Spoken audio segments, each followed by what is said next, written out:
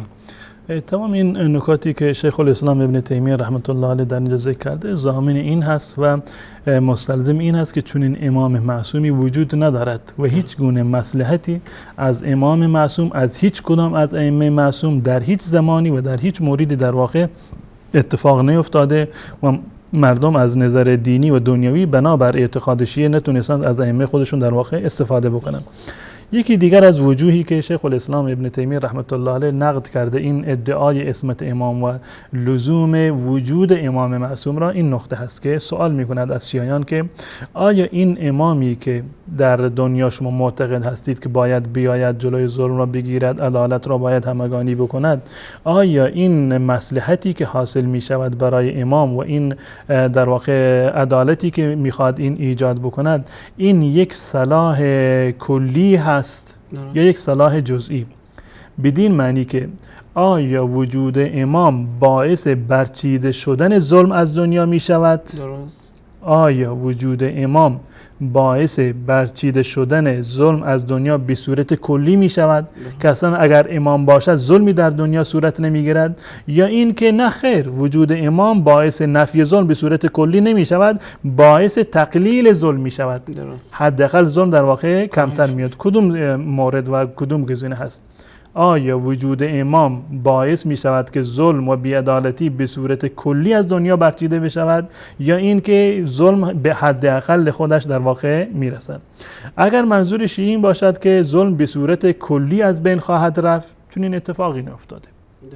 12 تا امام اومدند، حتی در برخی از موارد چندین امام در یک زمان زنده بودند و گرچه معتقد است امامتشون به نیابت رسیده، اما در یک زمان وجود داشتند. حضرت علی، حضرت حسن، حضرت حسین، حضرت زین العابدین، عدل این 4 تا در یک زمان وجود داشتند، اونگونه که شیعه در واقع در روایشون هست. وجود 4 امام حتی در یک زمان به هیچ عنوان نتوانست که جلوی ظلم را بگیرد. پس بنابراین وجود امام ضامن نفی کلی ظلم نیست، حتی تقلیل ظلم هم نشده. خب این گزینه اول هست. درست. این گزینه اول هست که وجود امام به هیچ عنوان نافی ظلم و بی‌عدالتی در دنیا نیست. 4 تا امام در یک زمان وجود داشته، اما بازم بیشتری ظلم رو در واقع نه در حق دیگران، در حق خود در واقع علی رضی الله تعالی صورت گرفته. علی و حسن و حسین و زین العابدین و باقر و جعفر و همه رو که روی هم بگذاریم، اینها نتوانستند که ظلم را از اهل بیت خود نفی بکنند. چه برسد که بخواند که ظلم را از تمام مسلمانان یا از بنی امیه و غیر بنی امیه و خوارج و بقیه مسلمانان اون زمان یا اهل مدینه تمام مسلمانان نفی بکنند. حتی نتوانستند که ظلم را از خودشون هم چیکار بکنند؟ نفی بکنند. پس بنابراین وجود امام به هیچ عنوان ضامن عدالت و ضامن رفع ظلم در واقع نمیتوان شد. خب گزینه دوم میمونه که وجود امام باعث تقلیل ظلم میشه. وجود امام باعث تقلیل ظلم میشه. این که وجود امام باعث تقلیل ظلم میشود، ائمه شما به هیچ عنوان باعث تقلیل ظلم نشدند، بلکه موجب ازدیاد ظلم شدند. و بقیه امرا و حکام و سلاطین، حتی کسانی که کافر هستند، حکام و پادشاهان مسلمان که به جای خود حتی حکام کافر و به اصطلاح بیدین هم سبب تقلیل ظلم شدند. در یک کشوری که همه کافر هستند، وقتی که یک حاکمی رو دارند، پادشاهی رو دارند، حداقل وجود این حاکم ولو اینکه کافر هست برخی از این در واقع مصالح مردم را تأمین میکنه. اگر به صورت کلی حاکمی وجود نداشته باشه، ظلم و ستم و بی‌عدالتی چندین برابر خواهد شد. اما از وجود ائمه شیعه نه تنها که ظلم برچیده نشده، حتی ظلم تقلیل هم پیدا نکرده. و تقلیل ظلم این یک وجهی است که در زمان حضرت ابوبکر صدیق، عمر، عثمان، علی رضی الله عنهم از دیدگاه شیعه، در زمان معاویه، در زمان بنی امیه، بنی عباس، در زمان تمام حکام دنیا، مسلمان و غیر مسلمانشون در واقع ظلم تقلیل پیدا کرده. پس بنابراین ائمه شما چگونه برتری رو بر بقیه ائمه اعم از ائمه مسلمان و غیر مسلمان در این زمینه دارند؟ وجود امامت از دیدگاه شیعه که باید نافی ظلم باشد، به هیچ عنوان نافی ظلم در واقع نشده. نه تنها که نافی ظلم نیست، بلکه مقلل و تقلیل دهنده و به حد اقل رساننده ظلم هم در واقع نیستند و نشدند. جناب استاد اگر لطفاً این مواردی که مونده، 3-4 وجهی که مونده، اگه اینها رو خلاصه ذکر کنیم، چون فکر کنم 6-7 دقیقه دیگه نمونده حد اکثر. حداقل این بحث امروز تموم بشه که بینندگانی که میبینن این برنامه رو در کامل استفاده را از این بحث برده باشن و برای هفته آینده نرسه. فقط من یک نکته دیگر رو در اینجا عرض میکنم و انشاءالله عرایزم رو خاتمه میدم. نکته دیگری که آقای هلی در کتاب خودش که من خدمت بینندگان عزیز اینو قرائت کردم، این نکته هست، عبارتی است که در اینجا شیخ الاسلام اون آورده که لو لم یکن الامام معصوما لافتقر الی امام آخر. اگر امام معصوم نباشد نیازمند یک امام دیگر هستیم. اگر امام معصوم، یعنی امامی که هست معصوم نباشد. اگر امامی که هست معصوم نباشد، ما نیازمند یک امام دیگر هستیم. به چه دلیل؟ لان العلة المحوجة الى امام هي جواز الخطأ علی الامه. درست. زیرا که به چه خاطر ما نیاز به امام معصوم داریم؟ بدین علت که مردم جایز الخطا هستند. درست. مردم جایز الخطا هستند، پس بنابراین یک امامی باشه که غیر جایز الخطا باشد و این در واقع خطاهای مردم را اصلاح بکند. فلو جاز الخطا علیه لاحتاج الی امام آخر. اگر خود این امام جایز الخطا باشد باید یک امام دیگری باشه که اشتباهات اینو بگیره و در صورتی که امام اشتباه بکند امکان دارد که ظلم و بی‌عدالتی صورت بگیرد. پس از دیدگاه شیعه اسمت شرط اصلیه. بله شرط اصلی هست، این ادعای خودش هست، امام درست. باید معصوم باشد، پس بنابراین علی امام هست. درست. زیرا که به اعتقاد شیعه ابوبکر و عمر و عثمان امام نبودند. اما بنابر این دلایل و وجوه متعددی که من ذکر کردم، این دلیل برای نقض امامت هست نه برای اثبات امامت علی و دیگر ائمه.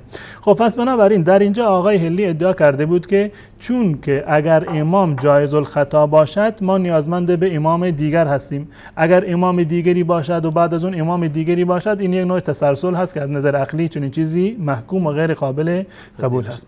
الان سوال میکند شیخ الاسلام ابن تیمیه رحمت الله علیه لما لا يجوز ان يكون اذا اخطأ الامام كان في الامه من ينبهه على الخطأ.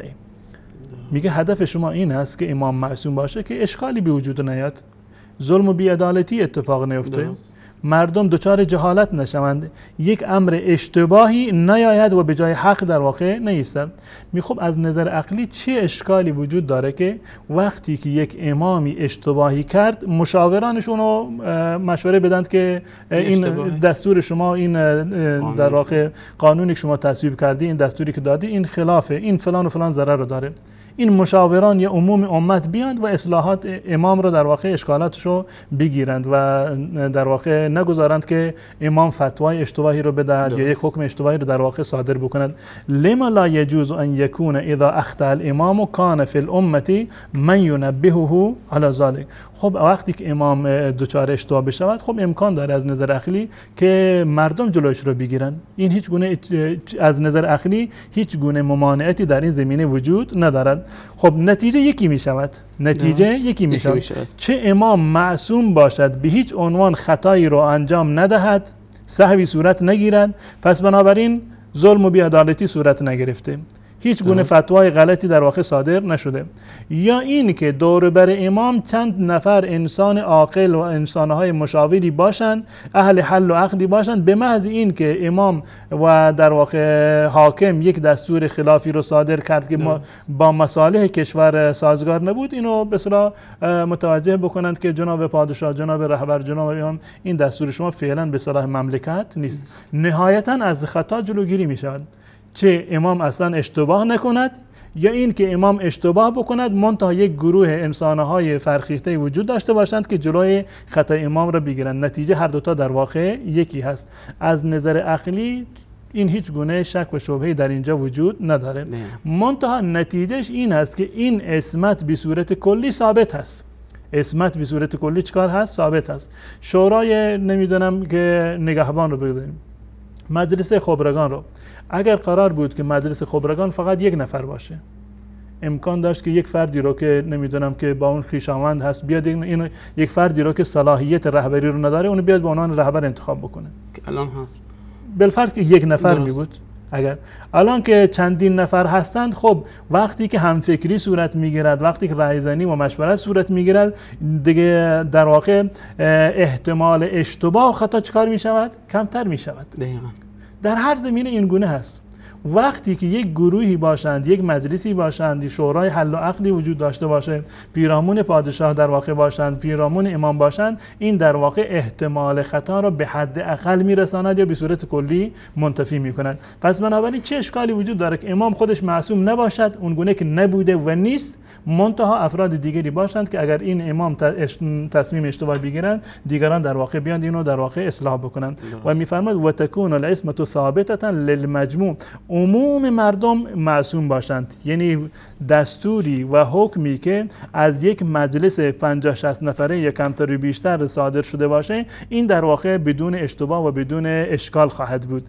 نه این که یک نفر هر کسی باشد احتمال دارد که در واقع دچار اشتباه و تردید بشود، شاید یک حکمی رو صادر بکند که خلاف واقع باشد. اما وقتی که 10 نفر باشند ویرایش بکنند این حکم را و بررسی بکنند این حکم را، این حکم یک حکم واقعی و بر اساس واقعیت خواهد بود. مثالش رو علامه شیخ الاسلام ابن تیمیه رحمت الله علیه در این داده که به طور مثال در باب روایات حدیث ما یک مطلبی رو داریم به عنوان تواتر. به عنوان تواتر ما یک حدیثی رو داریم که هم شیعه مدعیان هست و هم اهل سنت و الجماعت. تواتر یعنی این که یک گروه بیشماری که تبانی کردن اونها بر دروغ پردازی ممنوع باشه از نظر عقلی، اینا بیان یک مطلبی رو برای ما نقل بکنند. الان مثلا همه مردم میدونند که در دنیا مکه وجود دارد و مکه نمیدونم که قبله مسلمانان هست. هیچ کسی در این زمینه شک و شبهه‌ای نداره.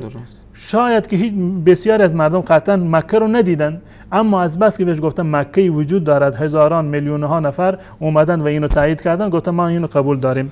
در مورد تواتر هم این گونه هست. یک نفر امکان دارد دروغ بگه اساسا از کسانی که در مجموعه این تواتر در واقع نقل کردن، شاید یک نفر ضعیف باشه، یک نفر اساسا دروغگو باشه، اما وقتی که 100 نفر دیگر در کنارش هست، این در واقع نسبت رو به حداقل در واقع میرساند. پس بنابراین این عصمت وجود دارد از دیدگاه اهل سنت و الجماعت در عموم امت، در عموم مسلمانان. امکان ندارد که مسلمانان بر یک امر خطایی در واقع اجماع بکنند. اون عصمتی که شما مدعی هستید، اون عصمت در عموم امت اسلامی و در مجموعه و حکم کلی امت وجود دارد، نه در آحاد در واقع امت. و هنوز مطالب دیگری هم هست، متاسفانه وقت ما به پایان رسیده و مطلب بعد انشاءالله در خدمت بینندگان عزیز در هفته آینده انشاءالله. خب ممنون جناب استاد، خیلی ممنون. وقتی هم نمونده، اما با این نکاتی که شما اشاره کردین و آقای هلی در ابتدای بحثش گفته بود، با این بحثش اومد و لایه اذن امامت رو کلا پاره‌تر کرد، بجای اینکه می‌خواست بدوزدش. خب جناب استاد خیلی ممنون و سپاس، و همچنین بینندگان عزیزی که الان دارن ما رو میبینن و استعداد ازشون دارن که برنامه بعدی که منبر وصال هست اون هم بیننده اون برنامه هم باشن، که موضوع برنامه با تاجیکستان دردها و آرزوها هست و با استاد جناب محمد انصاری اجرا خواهد شد و علما و اندیشمندانی هم در این برنامه شرکت خواهند داشت. خب جناب استاد خیلی ممنون و همچنین بینندگان عزیز رو تا برنامه بعد و هفته بعد و همچنین برنامه‌های دیگر به خداوند بزرگ می‌سپاریم. سلام علیکم بر همه شما.